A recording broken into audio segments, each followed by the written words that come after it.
para fazer parte deste processo.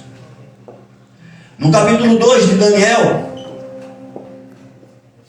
o rei Nabucodonosor teve um sonho. Sonhou com uma grande estátua, chamou os seus cientistas da época para decifrar aquele sonho. A partir do capítulo 2, versículo 1, os cientistas dele se juntaram ali e não conseguiram decifrar absolutamente nada, porque Nabucodonosor, ele foi bastante sábio. Perguntaram para ele qual foi o sonho. Ele disse: não, se vocês têm capacidade para interpretar, então diga para mim o que foi que eu sonhei. Porque certamente ele já havia sido enganado por aqueles mesmos cientistas da época. E ninguém conseguia decifrar, porque ninguém conseguia adivinhar qual foi o sonho do homem. E ele então manda uma ordem para matar todos os cientistas, astrólogos, magos, feiticeiros. E nessa época, Daniel, Ananias, Misael e Azarias estavam cativos em Babilônia. E Arioque, que tomava conta, era um dos governadores sobre os astrólogos, cientistas, feiticeiros. Ele chega a Daniel e diz que há uma ordem para matá-los. E Daniel então ele fala com seus companheiros e diz a Arioque: olha, aguarda, espera. Nós servimos a um Deus que há de dar a interpretação. E eles então entram num período de jejum e oração, para receber a revelação de Deus daquilo que era necessário para apaciguar o coração desesperado daquele rei. E o Senhor atende, e ele chega. Diz no capítulo 2, versículo 1: no segundo ano do reinado de Nabucodonosor, teve este um sonho. Seu espírito se perturbou e passou-lhe um sono. Então o rei mandou chamar os magos, os encantadores, os feiticeiros, os caldeus, para que declarassem ao rei quais foram os sonhos. Eles vieram e se apresentaram diante do rei. Disse-lhe o rei: tive um sonho, e para sabê-lo está perturbado o meu espírito. Os caldeus disseram ao rei aramaico: ó rei, vive eternamente, dize o sonho aos teus servos e daremos a interpretação. Então sucedeu tudo aquilo que já regalei para você. Daniel então recebe, na sua meditação, nas suas orações, a interpretação, não apenas, mas o sonho que Nabucodonosor teve. E a partir do versículo 26, desse mesmo capítulo, ele chega diante de Nabucodonosor e diz: respondeu o rei e disse a Daniel, cujo nome era Belsazar, o rei aqui falando: podes tu fazer-me saber o que vi no sonho e a sua interpretação? Respondeu Daniel na presença do rei e disse: o mistério que o rei exige, nem encantadores, nem magos, nem astrólogos o podem revelar ao rei.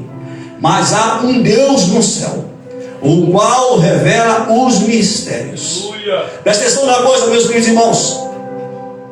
Existem coisas que somente Deus para revelar. Aleluia. Existem coisas que somente Deus para falar. E se você deseja conhecer os mistérios de Deus para a tua vida, é necessário orar e jejuar. É necessário dedicar-se, é necessário uma comunhão íntima para saber reconhecer os mistérios de Deus. Continuando: pois foi saber ao rei Nabucodonosor o que há de ser nos últimos dias, o teu sonho e as visões da tua cabeça, quando estavas no leito, são estas: estando tu, ó rei, no teu leito, surgiram-te pensamentos a respeito do que há de ser depois disto. Aquele, pois, que revela mistérios, te revelou o que há de ser. E a mim me foi revelado este mistério, não porque haja em mim mais sabedoria do que em todos os viventes, mas para que a interpretação se fizesse saber ao rei, e para que entendesses as cogitações da tua mente. Tu, ó rei, estavas vendo, e eis que uma grande estátua, esta que era imensa, de extraordinário esplendor, estava em pé diante de ti. E a sua aparência era terrível. A cabeça era de fino ouro, o peito e os braços de prata, o ventre e o quadril de bronze e as pernas de ferro, os pés em parte de ferro e em parte de barro. Quando estavas olhando, uma pedra foi cortada sem auxílio de mãos, feriu a estátua nos pés de ferro e de barro e os esmiuçou. Então foi juntamente esmiuçado o ferro, o bronze, o barro, o bronze, a prata e o ouro, os quais se fizeram como palha das eiras no estio, e o vento os levou, e deles não se viram mais vestígios. Mas a pedra que feriu a estátua se tornou uma grande montanha que encheu toda a terra. Aleluia. Aí é que vem os mistérios. Quando esse sonho, essa revelação veio, só existia apenas um império grandioso na terra, naquela época, e esse império era o Império Babilônico. A Babilônia era uma nação rica em cultura, arquitetura, agricultura e astrologia. Ela dominou os reinos daquela época, inclusive Israel, inclusive Judá, capturando e levando somente de cada nação, somente os entendidos, os sábios, deixando em cada uma das nações os pobres, os miseráveis, que nada serviam. Capturando estes, ela proibiu, destruindo o culto que cada nação servia ao seu Deus, capturando todos eles e trazendo para si, escravizados ali, sendo impetrados nele a cultura pagã daquela época. Esse reino era grandioso, poderoso, representado aqui pela cabeça de ouro, e o ouro tem valor, e não é pouco, é grande. Essa mesma figura desta estátua fala da história com H maiúsculo, mas também essa estátua representa períodos da igreja. A igreja que, quando recebeu o evangelho, recebeu a palavra, no seu grande início, era rica em poder, em unção, em testemunho, em evangelização, em pregação da palavra de Deus, a ponto de, numa única mensagem, após a infusão do Espírito de Deus, 4.000 almas se converteram. Amém, Jesus. E o interessante é que a mensagem que fora pregada, não precisou ninguém entregar papel dizendo Jesus te ama. A pregação que fora pregada foi pregada no espírito de unção e de poder. A igreja era rica dessa unção. A igreja era poderosa dessa unção. A cabeça de ouro de Nabucodonosor.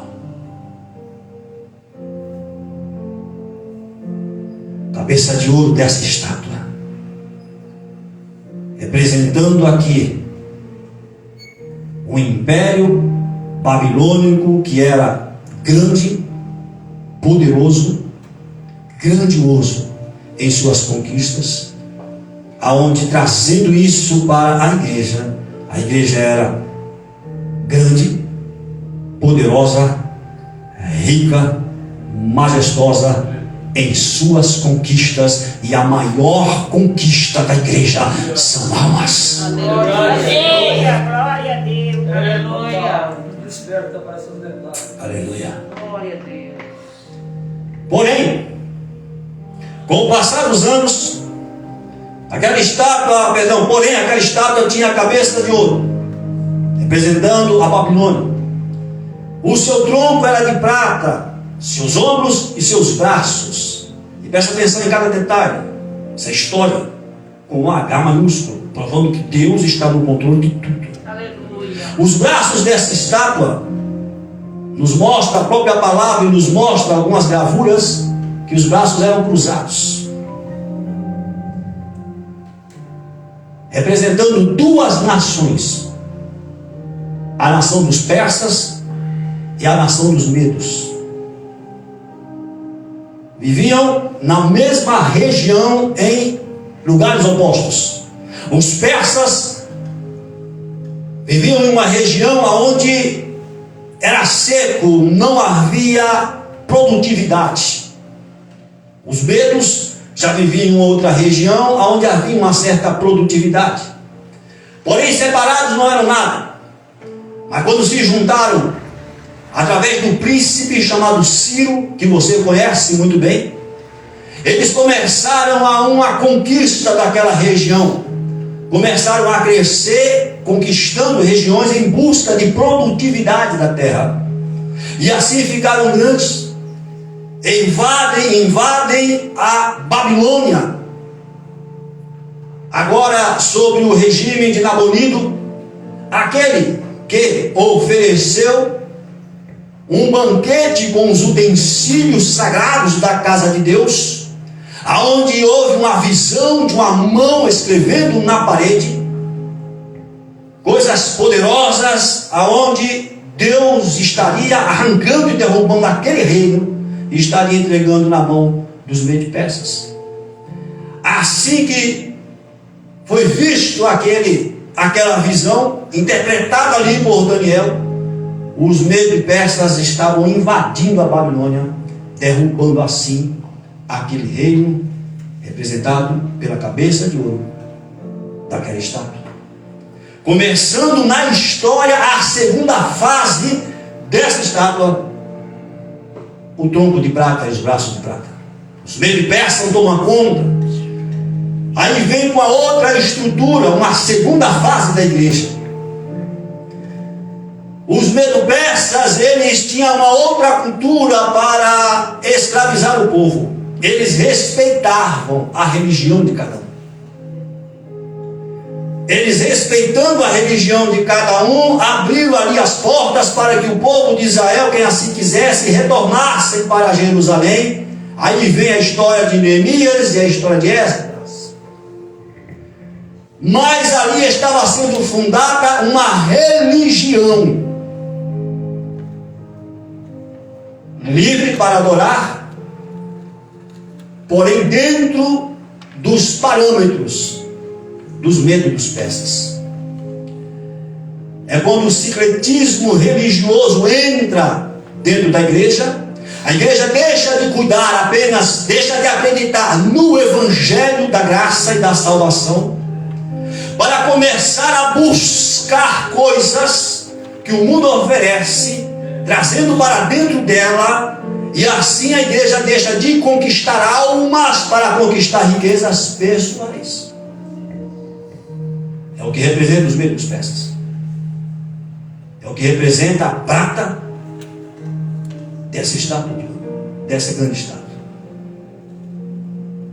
Eles voltam para Jerusalém.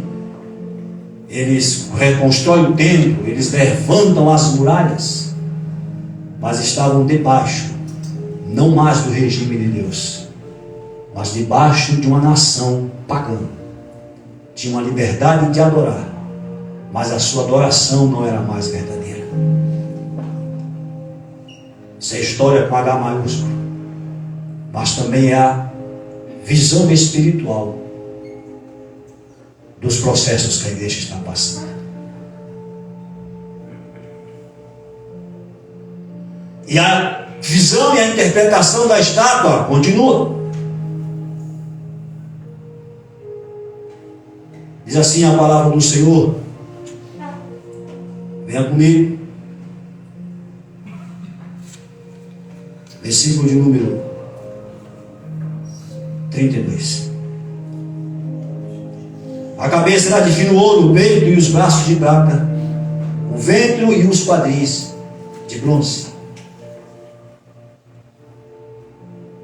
Havia um povo de uma grande região chamada Grécia, mas ali dividido entre eles, espartanos de um lado, os povos da Croácia de outro, e todos eles ali divididos, guerreando entre si. Um povo de uma cultura helenista muito forte, mas se digladiando por porções de terra. Muitas e muitas guerras, um povo milenar, com 2000 anos de história, dividido em 5 períodos. Quando um certo homem poderoso, chamado Alexandre Macedônio, ele junta um exército e começa a conquistar aquelas regiões. Começa a batalhar naquelas regiões para unificar aquele povo. Os espartanos fortes e poderosos, até aquele filme que passou, você conhece os 300 de Esparta? Tem uma certa verdade naquele filme, porque faz parte da história. Eles combatem os medos persas, eles são derrotados, mas por causa daquela derrota, a Grécia finalmente se levanta como uma nação e derrubam a nação medo-persa. É a parte de bronze da estátua. E eles então dominam por um curto período, porque Alexandre o Grande morre cedo, morre novo. Morrendo ele, o império grego se divide em 4 braços. Se divide entre eles novamente. E ali, perdendo o seu poderio, vem a parte de ferro. Roma, um pequeno povoado numa determinada região da Península Itálica, se levantam com uma estratégia política que não existia na época, aonde havia um imperador, havia alguém reinando, mas havia senadores, conselheiros, altamente instruídos, fazendo a política e a constituição daquele povo. Ou seja, o que foi falado aqui, organização. Na organização, aquele pequeno povo romano, cuja origem é um mistério, existem lendas e más lendas, eles se levantam e começam a conquistar territórios à base da violência e da força. Por isso as pernas de ferro, representando força, firmeza, rigidez. E eles então dominam aquela região, crescem, e dentro desse domínio romano nasce alguém chamado Jesus. Nós vamos falar disso daqui a pouco. Esse império de ferro faz uma aliança com o povo de Israel. Dominamos sobre vocês, vocês permanecem com a atividade religiosa de vocês, porém, tudo aquilo que vocês conseguirem obter do seu povo, a maior porcentagem é nossa, para que vocês possam ficar livres para adorar, para fazer as leis de vocês. Além dos, voltando para a religião, além do secretismo religioso que os medo-persas, representando os medo-persas, trouxeram para a igreja, Roma fortaleceu a aliança da igreja com o mundo. A igreja tem baixado a cabeça para determinadas leis que são colocadas dentro dela, para que ela não venha a ser perturbada e nem se preocupar com confronto com o mundo. É só você observar os tipos de canções que temos cantado. É só você observar os tipos de cantores gospel que tem ministrado nas igrejas. É só você observar os tipos de pregadores, até pregadores coaching, tem vindo para pregar, ministrar um avivamento falsificado, que mais massageia o ego do homem do que qualquer outra coisa.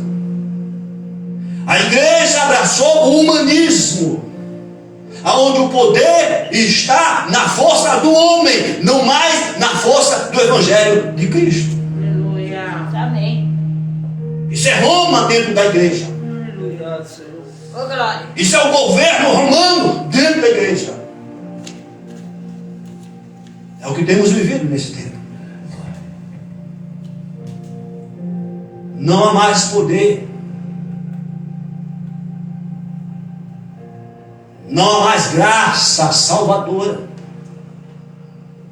É tudo virou uma moeda de troca.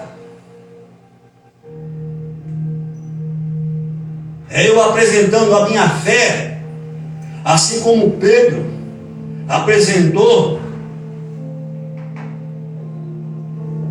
uma moeda quando Jesus foi indagado acerca se era propício pagar ou não pagar o imposto.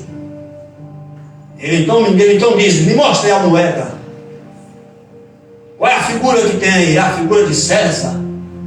Então dá a César o que é de César e a Deus o que é de Deus. Amém. Amém. Antes de Roma, a igreja só dava a Deus, Aleluia, Deus. porque a igreja não tinha convívio com César, porque a igreja não tinha convívio com o que era humano, Aleluia, Pai. a não ser para resgatar o humano das trevas. Glória. Mas no tempo de Roma, a igreja, na comunada com César, com Roma, ela tinha que, para permanecer funcionando, porque se não paga o imposto, seria preso. E Jesus diz algo lindo e pergunta para eles: o filho do rei paga o imposto? Não. E quem era o filho do Todo-Poderoso Deus? Jesus. Aleluia. O que ele estava dizendo: eu não preciso pagar imposto, mas para que não cause escândalo devido à cultura que entrou dentro da igreja, paga, dá César o que é de César. Aleluia. É verdade. Aleluia. Mas existe uma coisa nesse estado, existe uma coisa nesse governo. Aleluia. Versículo 33. As pernas de ferro, os pés em parte de ferro e em parte de barro. Aleluia. Presta atenção. Olha aqui para mim. Aleluia. Glória a Deus. Você está numa conferência missionária. Amém. Aleluia. É despertamento. Glória a Deus. É despertamento. Eu não sei o que foi pregado ontem, nem sei o que foi pregado amanhã, que vai ser pregado amanhã. Mas é despertamento. Aleluia. Foi aquilo que a missionária trouxe aqui. Glória a Deus. Aleluia. Verdade, Senhor. A estátua, ela tem a cabeça de ouro, tronco e braços de prata, quadril de cobre, de bronze, perna de ferro, e termina com os pés misturados ferro com barro. No decorrer do processo da história, a igreja perdeu o seu valor.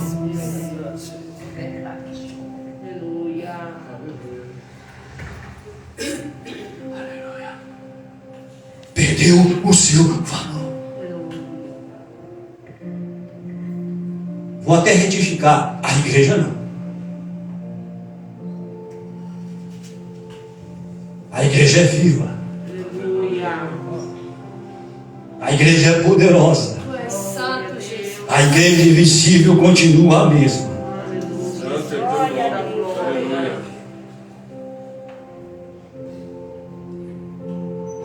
Escuta.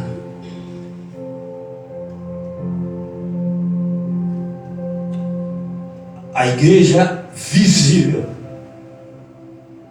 tem vivido esse secretismo. A igreja visível tem vivido essa mistura, perdendo o seu valor. Aí dá um pouquinho de ferro, um pouquinho de firmeza, mas a maior estrutura é de barro. Historicamente falando, a última nação foi Roma. Só que, como eu disse antes, nem Roma nasceu um determinado menino judeu, concebido no ventre de uma mulher de uma maneira sobrenatural. Amém. Aí a Bíblia me diz, aleluia, da seguinte maneira, versículo 34: quando estavas olhando, uma pedra foi cortada sem auxílio de mãos. Sem auxílio de mãos quer dizer que não tem trabalho do homem nisso. Aleluia. Não tem trabalho humano nisso. Uma pedra foi cortada sem auxílio de mãos, feriu a estátua nos pés de ferro e de barro e os esmiuçou. Aleluia. E a estátua sem pé, sem perna, o que acontece com ela? Cai. Aleluia. Aleluia. Quero profetizar o que já está aí.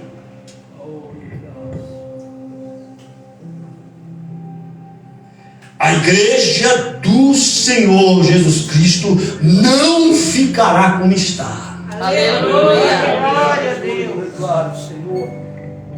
Porque entenda uma coisa, pastora Tati. Glória a Deus. Em Roma, o profeta Isaías profetizou antes: um menino nos nasceu, um filho se nos deu, e o governo estava sobre os seus ombros. Aleluia. Ele será chamado Conselheiro, Glória a Deus. Deus forte, Aleluia, Jesus. Príncipe da paz. Aleluia. Ele nasce na época e no período romano. A pedra cresce, a pedra se transforma numa rocha, Oh, glória. aonde é declarada sobre essa rocha que todo homem que cair sobre ela será despedaçado. Aleluia. Todo o governo humano representado por essa estátua caindo sobre esta pedra foi despedaçado. Aleluia. Glória. Ele é a rocha.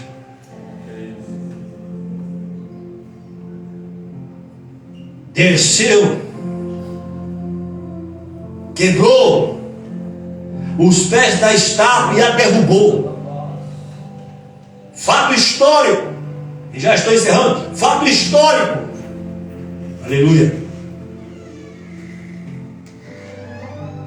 Jesus prega o evangelho, escolhe 12 Zé Ninguém para seguir. Prepara esses homens. No decorrer do processo, prepara mais 70. Quando ele foi preso, crucificado, entregou a sua vida, ressuscitou ao terceiro dia, falou para eles: ficai em Jerusalém, até que no alto sejais revestidos de poder. 120 estavam reunidos. Aleluia.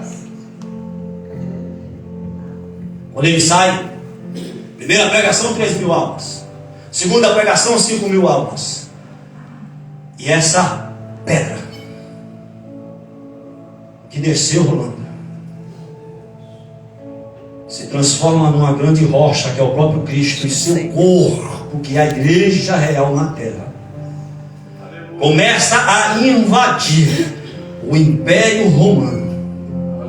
Eles tentam parar, eles tentam calar, mas não conseguiram.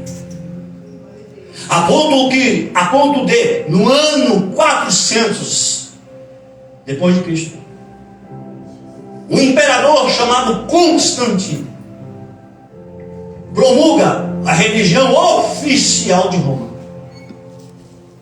o cristianismo. Nas vidas finais de Roma, 90% do império era cristão. Aleluia. Amém. Glória a Deus.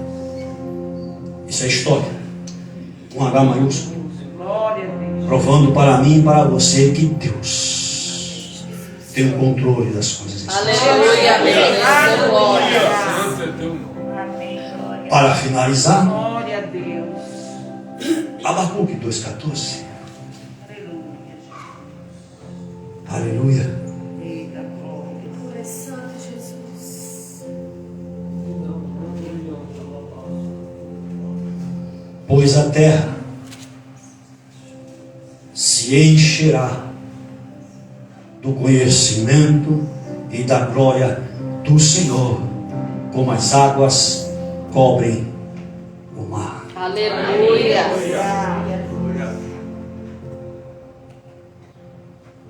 Como é que esta terra será cheia desta glória? Como é que esta terra será cheia deste conhecimento? Olha para o irmão que está ao teu lado e diz para ele assim: será através de você. De você. Aleluia. Glória, aleluia. Você é a igreja. Glória a Glória a Deus. Deus. Você tem o conhecimento do santo. É sobre a igreja que tem esta glória revelada, porque aquele que crê em mim, no seu interior, há de se transformar da água que eu der uma fonte que vai jorrar para a vida. Aleluia. Amém. Glória a Deus. É você Aleluia. que é o responsável para carregar este conhecimento e esta glória. Aleluia. É você que fará com que esta terra seja cheia, como as águas cobrem o mar. É você que tem este chamado. É você que tem esta responsabilidade. É você que tem sobre os seus ombros esta verdade. Glória a Deus. Os impérios humanos caíram. Esses impérios humanos representados hoje na igreja secular. Mas nessa igreja secular, a rocha tem pedras verdadeiras e genuínas, que é você. Glória a Deus. Aleluia. Aleluia. Louvado é o teu nome, Jesus. Aleluia. Terra. A terra não estará, está cheia do conhecimento da glória do Senhor, Amém. porque a igreja está nela. Aleluia. Glória a Deus. Se coloque em pé em nome de Jesus. Oh, glória a Deus, seja louvado, Pai. Deus. capítulo 11 de Isaías, no versículo 9, tem a mesma palavra. Porém, o capítulo 11 de Isaías está mostrando a terra como ela será no milênio. Mas a igreja, que sou eu e você, não precisamos esperar o milênio chegar para reinar. Aleluia. O conhecimento e a glória já está. Aleluia. Feche os teus olhos nesta noite. Glória a Deus. Glória. Aleluia. Glória. Eu quero que você abra o seu coração. Aleluia. Se coloque diante de Deus nesse momento. Põe a mão no teu coração. Fala com Deus. Diz para Ele o quanto nós falhamos em ser igreja. Diz para Ele o quanto nós somos egoístas quando nos reunimos para buscar o nosso pão. O quanto nós oramos por nossas necessidades. O quanto nós nos reunimos simplesmente pelo prazer de obter o que é nosso. Enquanto muitos estão perecendo, enquanto muitos estão morrendo, porque a igreja deixou de ser igreja. Tem guardado com ela toda a glória e todo o conhecimento. E não tem dividido esse conhecimento com o próximo. E às vezes tem até perdido esse conhecimento aos poucos. É triste muitas vezes termos que fazer um evangelismo dentro da própria igreja. É triste num culto de missões só haver reunido aqueles que já têm o conhecimento e a glória do santo. Verdade, meu Deus. Simplesmente talvez porque ao sair de nossa casa e participar da conferência missionária, nós tenhamos saído com o coração para buscar alguma bênção pessoal. Porque talvez, meu amado irmão, minha amada irmã, se eu soubesse que haveria de ter uma exortação de Deus acerca do chamado para ser igreja, eu nem aqui estaria. Isso não pode. Temos muito que pedir perdão e sermos perdoados. Porque a igreja no passado, quando se reunia sobre 4 pilares: oração, comunhão, partir do pão e unidade. E a Bíblia diz em Atos dos Apóstolos que o Senhor acrescentava à igreja aqueles que haveriam de ser salvos. Está faltando na igreja a união, comunhão, oração, partir do pão. Somente assim Deus acrescentará a salvação àqueles que estão perdidos. Porque a igreja, quando ela sai da reunião baseada nesses 4 pilares, o mundo estremece, porque a igreja marcha nele com prodígios, sinais e maravilhas. Aleluia. Esta realidade pertence a você. Esta realidade pertence a nós. Pai, nesta noite te pedimos perdão. Em nome de Jesus, ó Pai, porque temos sido negligentes com o nosso chamado, temos sido negligentes com a tua verdade revelada a nós. Quantos poderiam ter tido o privilégio que nós tivemos de recebermos o Evangelho, porque a tua palavra nos diz que nós não te escolhemos, o Senhor nos nos escolheu. É verdade, Deus. Nos escolheu para levarmos esta palavra. Nos escolheu, meu Deus amado, para sermos sal da terra. Nos escolheu, Senhor, para sermos luz do mundo. Mas, no entanto, nós temos colocado o véu da ignorância sobre esta luz. Temos colocado o véu, meu Deus, do egoísmo sobre esta luz. Temos nos escondido debaixo, meu Deus eterno, da cama do nosso comodismo, da nossa preguiça. E o mundo tem caminhado em trevas, porque nós temos retido a luz que é o Senhor dentro de nós. Aleluia. Perdoa-nos, ó Pai, em nome do Teu eterno Filho, Jesus Cristo, para que nós possamos genuinamente levar esta fonte de água viva que jorra em nós. Aleluia. Amém. Para o oprimido, para o encarcerado, para o enfermo, para aquele que está na rua, nas drogas, na prostituição. Meu Deus, Deus. Famílias dilaceradas, ó Deus. Pai. Famílias destruídas, ó Senhor, por esse sistema maldito e medíocre, porque a tua igreja tem se calado, e quando ela vai falar, ela tem que pedir autorização para o Em mundo. nome de Jesus, Senhor. Falta poder, Senhor. Vamos para a terra, Pai. Falta autoridade, Senhor. Verdade, Deus. Nós não queremos mais pregar um evangelho somente de palavras.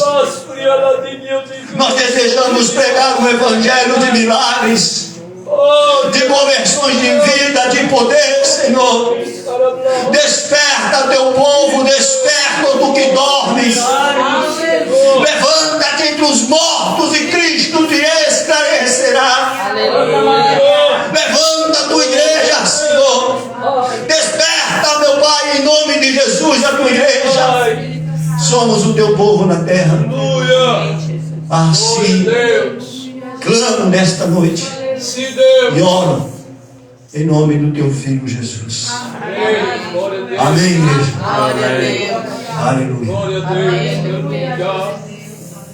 Brilhe com esta glória, com este conhecimento do Cristo que tu serves. Aleluia. Amém. Amém. Aplaudam o Senhor nessa noite. Glória a Deus. Aleluia.